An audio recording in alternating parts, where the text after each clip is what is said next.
UPPCS की date तो आई गई है, यूपी 22 दिसंबर को ऑर्गेनाइज होगी। और सबसे जो महत्वपूर्ण हमेशा जो सवाल आते हैं कि एक महीने में क्या किया जाए। 35 दिन सबकी पढ़ाई बेकार हुई, नो डाउट, आंदोलन की वजह से, और एग्ज़ाम इतनी बार पोस्टपोन हुआ, सभी लोग 20-25 दिन से ही परेशान थे।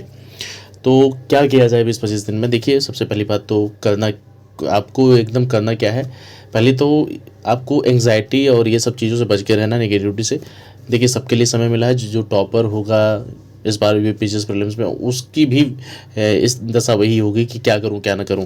तो सबसे पहले एंग्जाइटी से बचिए। करना क्या है आपको, मैं कुछ चीज़ें बता देता हूँ क्या करना है। आप अगर अपनाना चाहें तो अपना सकते हैं, स्वैच्छिक है। पहला तो क्या करिए, PYQ आप, ठीक है, CSET और GS के लगा लीजिए PYQ, ठीक है। PYQ मस्ट है, इसको लगाना पड़ेगा आपको।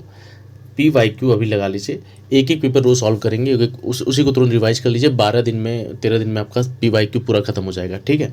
उसके बाद 2-3 दिन में, 4 दिन में, एक दिन में एक पेपर कीजिए। बाद में जब खत्म हो जाएगा एक बार में, एक रीडिंग में, दूसरी बार जब दूसरी रीडिंग जब आप करेंगे, 2-2 पेपर, 3-3 पेपर करिए एक दिन में।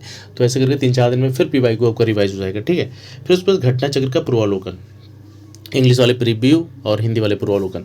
तो इसका हिस्ट्री, ज्योग्राफी, पॉलिटी साइंस, और इन्वायरमेंट, ये 5 घटना चक्र आप ले लीजिए। इसको पूरी अच्छी तरह एक एक क्वेश्चन इसको पी जाइए, ठीक है। और तीसरी चीज़ जो है करंट अफेयर, आई दृष्टि आई ही थी, आई दृष्टि 30 सितंबर तक अपडेट है, उसको पैरेलल लेके चलिए। रोज़ 3 घंटा 2 घंटा जितना आप समय दे पा रहे हैं उसको लेके चलिए, ठीक है। एक चीज़ और काम कीजिएगा, जैसे कुछ लोगों की मैपिंग थोड़ी सी वीक होगी, तो मैपिंग को आधे घंटे बस समय दीजिएगा, बस आधे घंटे समय दीजिएगा रोज़। तो मैपिंग की जो पोर्सन है, लोकेशन जो नए लोकेशन है, इसराइल और फ़िलिस्तीन वाला वार, गाज़ा वोजा, तो आसपास जो जितनी कंट्री है, कुछ भी जो भी पूछ सकता है वहाँ से पूछ सकता है करंट से, या फिर यूक्रेन और रसिया से रिलेटेड जो भी चीज़ें हैं वो पूछ सकता है।